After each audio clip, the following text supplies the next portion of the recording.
Hi viewers, welcome to our channel. ప్రస్తుతం మనతో పాటు సీనియర్ జర్నలిస్ట్ దాము బాలా సార్ వారితో మాట్లాడదాం. నమస్కారం సార్. నమస్తే సార్. కేసీఆర్ గారి ఫ్యామిలీలో మనం చూస్తున్నాం, మొత్తం కూడా కేసులు నమోదవుతూ వస్తున్నాయి. మన కేసీఆర్ గారికి ఈడీ నోటీసులు ఇచ్చింది. ఇప్పుడు లేటెస్ట్గా కేటీఆర్ కూడా హైకోర్టు నోటీసులు ఇచ్చిందంట. మరి ఏ కేసుకు సంబంధించి ఇచ్చింది, మరి ఏం జరగవచ్చు అంటారు సార్? మామూలుగా మనం దాదాపు రోజు ఒకటో రెండు టాపిక్లు రివెంజ్ స్టోరీల మీద చెప్పుకుంటున్నాం. ఆంధ్రప్రదేశ్ కావచ్చు, ఇటు ఇక్కడ కావచ్చు. ఎవరు గవర్నమెంట్లో ఉన్న ప్రతిపక్షాలని రెండు రకాలుగా వేధిస్తుంటారు. ఒకటేమో లీగల్గా కేసులు పెట్టి వాళ్ళు గతంలో చేసిన విధాన నిర్ణయాలు కావచ్చు, పథకాలు కావచ్చు, వాటిలో అక్రమాలు అవినీతులు జరిగిందని చెప్పి వీళ్ళు కేసులు పెడుతుంటారు. మళ్ళీ ఈ కేసులు ఏమన్నా లాజికల్ ఎండ్కి వెళ్ళి నిజంగా శిక్షలు పడతాయంటే ఏమి జరగదు, పడవు. కానీ వీళ్ళని వేధించడానికి కోసం, కంట్రోల్లో పెట్టుకోవడం కోసం, అట్లాగే ప్రజల్లో లెజిటిమసీ అంటారు. ఎప్పుడైనా ఒక పొలిటికల్ పార్టీకి ఒక లెజిటిమసీ కొన్ని విషయాల్లో ఉంటుంది. ఆ లెజిటిమసీని బ్రేక్ చేయాలి.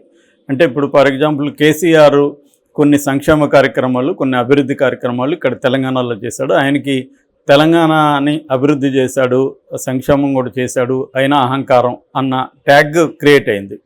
సో ఇప్పుడు రేవంత్ రెడ్డి వచ్చి ఈయన అభివృద్ధి చేయలేదు, అభివృద్ధి పేరుతో అవినీతి చేశాడు, సంక్షేమం చేయలేదు, సంక్షేమం పేరుతో అవినీతి చేశాడు. అంటే ఈ రెండు విషయాల్లో ఉండే లెజిటిమసీని దెబ్బతీయడం అనేది రేవంత్ రెడ్డి కర్తవ్యం ప్రధానంగా. దీనివల్ల వాళ్ళని కంట్రోల్ చేయడం ఒకటి, ప్రజల్లో లెజిటిమసీని దెబ్బతీయడం. ఈ రెండు ప్రతి పొలిటికల్ పార్టీ దాని శక్తి మేరకు చేస్తారు. చేయని పొలిటికల్ పార్టీ ఏదీ లేదు. అంటే ఫిలాసఫికల్గా ఏ పొలిటికల్ పార్టీకి కూడా దీని పట్ల చేయకూడదు అనేది ఏం లేదు. వాళ్ళ వల్ల ఎంత అవుతుందో అంత చేస్తారు. ప్రతి ఒక్కరూ ఇదే చేస్తున్నారు. సో గతంలో కేసీఆర్ రేవంత్ రెడ్డిని ఇదే చేశాడు, ప్రతిపక్ష వాళ్ళని చేశాడు. సివిల్ సొసైటీకి సంబంధించిన పౌర సంస్థలు ఏవైతే ఉంటాయో అనేక సంస్థలు తెలంగాణలో వెరీ యాక్టివ్గా ఉంటాయి. ఎందుకంటే తెలంగాణ తీసుకురావడంలో ఆ సంస్థలు చాలా కృషి చేశాయి. ఆ సంస్థలన్నింటినీ ఉక్కుపాదంతో కేసీఆర్ అణిచివేశాడు. ఇప్పుడు కేసీఆర్ వంతు వచ్చింది అంతే ఇక్కడ. అందుకని కేసీఆర్ మీద కానీ, కేసీఆర్ కుటుంబం మీద కానీ ఎవరికి ఏం జాలి రావట్లేదు. కవితను అరెస్ట్ చేసినప్పుడు కూడా ఇక్కడ సింపతి అస్సలు రాలేదు. ఎందుకు రాలేదంటే వీళ్ళ ఫ్యామిలీ కూడా గతంలో ఇలాగే బిహేవ్ చేసింది కాబట్టి. కవిత ఢిల్లీలో స్కామ్ చేసిందా లేదా ఎవరికి తెలియదు, కానీ చేసిందని ప్రజలు నమ్ముతున్నారు. సో ఆ లెజిటిమసీని దెబ్బ కొట్టడంలో బీజేపీ సక్సెస్ అయింది, ఇక్కడ రేవంత్ రెడ్డి కూడా సక్సెస్ అయ్యాడు. సో ఈ క్రమంలో ఇంకా కూడా అనేక కేసుల్ని ఎదుర్కొంటారు. వాళ్ళకి కూడా తెలుసు మనం ఎదుర్కోవాలని, వాళ్ళు కూడా ప్రిపేర్ అవుతారు. వాళ్ళ లీగల్ టీమ్స్ ఈ మధ్యన 10 కోట్లు కేటాయించాడు కేసీఆర్ లీగల్ టీంకి తెలంగాణలో. ఎందుకంటే కేసులు పెడతారు కాబట్టి మీరు ఫీజులు తీసుకొని మా తరపున పనిచేయండి అని. సో ఇలాగా ఇది జరుగుతూనే ఉంటుంది. అయితే ఇప్పుడు అంటే మనకి ఇంకా వేగంగా కదలట్లేదు, మెల్లమెల్లగా స్లోగా నోటీసులు రావడం జరుగుతుంది. కేసీఆర్కు ఉండే ప్రాబ్లం ఏంటంటే, కేసీఆర్ మనం పక్క రాష్ట్రం జగన్తో కంపేర్ చేస్తే, జగన్ ఏమో కనీసం 4 ఎంపీ సీట్లు ఉన్నాయి, అక్కడ రాజ్యసభలో 11 ఉన్నాయి కాబట్టి కొద్దిగా బార్గెనింగ్ పవర్ జగన్కు ఉంది ఇక్కడ మోడీ దగ్గర. అట్లాగే ఇక్కడ కూడా 40% ఓట్లు వచ్చాయి. తర్వాత ఎమ్మెల్సీలు కూడా తనకు బాగానే గణనీయంగా ఉన్నారు. రెండోది అతని కొంత స్ట్రెంగ్త్ అనేక విధాలుగా ఉంది. అతనికి ఒక కులబలం ఉంది, కొంత వ్యవస్థల్లో మనుషులు ఉన్నారు, కొంత మీడియా ఉంది. జగన్కి అవన్నీ ఉన్నాయి కాబట్టి అతను పోరాడగలుగుతారు. రెండోది ఏజ్ రీత్యా కూడా అతను కంపారేటివ్లీ కేసీఆర్తో పోతే యంగ్.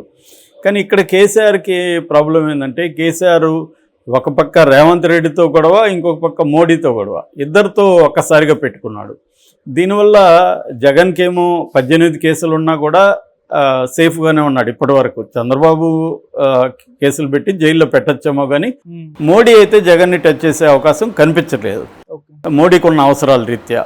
కానీ కేసీఆర్కి ఒక ఎంపీ కూడా రాలేదు. కనీసం కేసీఆర్కి ఒక 4 ఎంపీలు ఉంటే కేసీఆర్ కూడా బార్గెయిన్ చేసేవాడు. ఇప్పుడు ఎప్పుడైనా కూడా మనం ఒకరిని ఒక హెల్ప్ అడగాలంటే మనం ఏది ఆఫర్ చేస్తున్నాము అనేది ఉండాలి. నువ్వేం ఆఫర్ చేస్తున్నావు? సో ఇది ఆఫర్ చేయడానికి కేసీఆర్ దగ్గర ఇప్పుడు ఏమీ లేదు. డబ్బు ఉండొచ్చు, కానీ మోడీకి డబ్బు అవసరం లేదు. సో ఇప్పుడు మోడీకి ఉన్న తెలంగాణలో ఇంట్రెస్ట్ ఏమిటంటే, తెలంగాణలో ఆల్రెడీ ఎమ్మెల్యే ఎన్నికల కంటే కూడా ఎంపీ ఎన్నికల్లో బీజేపీ బలం గణనీయంగా పెరిగింది. సో దీన్ని నెక్స్ట్ లెవెల్కి తీసుకెళ్ళి అసెంబ్లీలో కూడా తన బలం పెంచుకోవాలనేది మోడీకి ఉన్న టార్గెట్. ఎందుకంటే మోడీని కాపాడింది ఈసారి సౌత్ ఇండియానే, నార్త్ ఇండియా కాదు, ముఖ్యంగా ఉత్తరప్రదేశ్, మహారాష్ట్ర లాంటి దేశాల్లో చాలా ఘోరమైన దెబ్బ బీజేపీకి తగిలింది. సో సౌత్ ఇండియానే సేవ్ చేసింది, ముఖ్యంగా ఆంధ్రప్రదేశ్, తెలంగాణ, కర్ణాటక. సో ఈ రెండిట్లో కూడా ఫస్ట్ ఆంధ్రప్రదేశ్, అసలు అది ఊహించలేదు ఆంధ్రప్రదేశ్, అక్కడ మోడీకి చాలా హెల్ప్ అయింది. నిజానికి రిలక్టెంట్ పూర్తది, మోడీకి ఇష్టం లేకుండా చంద్రబాబు ప్రేరణతో పవన్ కళ్యాణ్ ఇనిషియేషన్తో ఏర్పడిన పొత్తది. అదర్వైజ్ మోడీకి పెద్ద ఇంట్రెస్ట్ లేదు. అలాంటిది ఇప్పుడు ఐరనీ అంటారు దాన్ని, అక్కడ అతను డిపెండ్ అవ్వాల్సిన పరిస్థితి మోడీ వచ్చింది. సో ఈ కాంటెక్స్లో తెలంగాణలో కేసీఆర్ వీక్గా ఉన్నాడు కాబట్టి కేసీఆర్ని తొక్కేయాలనేది ఇప్పుడు మోడీకి ఉన్న లక్ష్యం. అదే లక్ష్యమే ఇక్కడ రేవంత్ రెడ్డికి కానీ కాంగ్రెస్ ప్రభుత్వానికి కానీ ఉంది. సో కాబట్టి ఇప్పుడు కాంగ్రెస్ ప్రభుత్వం ఇక్కడ కేసీఆర్ని రకరకాల కేసులు ఆల్రెడీ పెట్టింది. దీంతోపాటు ఇప్పుడు ఈడీ కూడా మెంటల్గా ఎంటర్ అయింది. గొర్రెల స్కామ్లో ఈడీ ఎంటర్ అయింది, మనీ లాండరింగ్ జరిగిందని చెప్పి. సో ఈడీ ఆల్రెడీ నోటీసులు ఇచ్చిందని చెప్తున్నారు. రఘునందన్ రావు మొన్న మీటింగ్లో చెప్పాడు, బీజేపీ. సో ఇప్పుడు ఈడీ కూడా ఎంటర్ అయితే ఖచ్చితంగా కేసీఆర్కి అది ఎప్పుడు వేలాడే కత్తి అతని మీద పడుతుందని ఎవరికి తెలియదు. కాబట్టి అదొక ప్రాబ్లం. అయితే ఇప్పుడు మనం చెప్పుకునే కేటీఆర్ మీద కేసు దీనికి భిన్నమైనది. కేటీఆర్ మీద కేసు ఇటు బీజేపీకి సంబంధం లేదు, ఇటు రేవంత్ రెడ్డికి సంబంధం లేదు. ఇదేంటంటే ఎలక్షన్లో కేటీఆర్ తప్పుడు అఫిడవిట్ పెట్టాడని చెప్పి కాంగ్రెస్ నుంచి కేసీఆర్ తరఫున అక్కడ సిరిసిల్ల నుంచి పోటీ చేసిన అతను మహేందర్ రెడ్డి, తర్వాత లగిశెట్టి శ్రీనివాస్, వీళ్ళిద్దరూ కలిసి హైకోర్టులో పిటిషన్ వేశారు. మామూలుగా ఏంటంటే అఫిడవిట్లో తప్పులుగా అని చెప్తే మనకి ప్రజా ప్రాతినిధ్య చట్టం సెక్షన్ 123 ప్రకారం అది పనిషబుల్ అన్నమాట. సో ఇప్పుడు ఏం చెప్పాడు, అబద్ధాలు ఏం చెప్పాడు అంటే తనకి డిపెండెంట్స్ ఇద్దరని చూపించాడు, తన భార్య, మైనర్ కూతురు, కొడుకుని చూపించలేదు. కొడుకు మేజర్, లాస్ట్ ఇయర్ జూలైకి మేజర్ అయ్యాడు వాళ్ళ అబ్బాయి హిమాన్సు.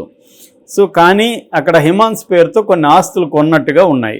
ఆస్తులు ఏంటంటే సిద్దిపేటలో మర్కూట్ మండలంలో వెంకటాపూర్లో 4 ఎకరాలు ల్యాండు, ఎర్రబల్లిలో 32.15 ఎకరాలు ల్యాండ్ కొన్నాడు. సో వాళ్ళని ఇప్పుడు ప్రతివాదులుగా వాళ్ళని కూడా చేర్చింది. అట్లాగే కేటీఆర్ కూడా నోటీసులు వెళ్ళాయి, కేటీఆర్ కూడా రిప్లై ఇవ్వాలి. సో ఇది కానీ కన్విన్స్ చేయలేకపోతే కేటీఆర్ ఖచ్చితంగా హైకోర్టు నుంచి ఇబ్బందులు ఎదుర్కొనే అవకాశం ఉంది. ఎందుకంటే ఇతను ఎన్నిక చెల్లదని చెప్పే అవకాశం కూడా ఉంది. అట్లా గతంలో కూడా తీర్పులు ఉన్నాయి. వీళ్ళు కూడా సుప్రీంకోర్టు తీర్పుల్ని కొన్ని కోర్టు చేశారు కూడా. సో అనువరపు రాజేశ్వరరావు అనే అతను అడ్వకేట్గా వీళ్ళ తరపున ఆర్గ్యూ చేశారు. సో దీన్ని ఇప్పుడు 4 వారాలకి హైకోర్టు పోస్ట్పోన్ చేసింది.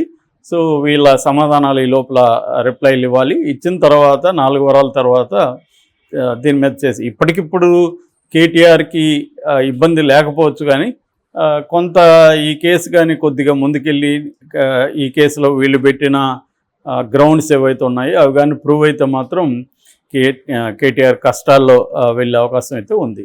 Okay sir, thank you so much.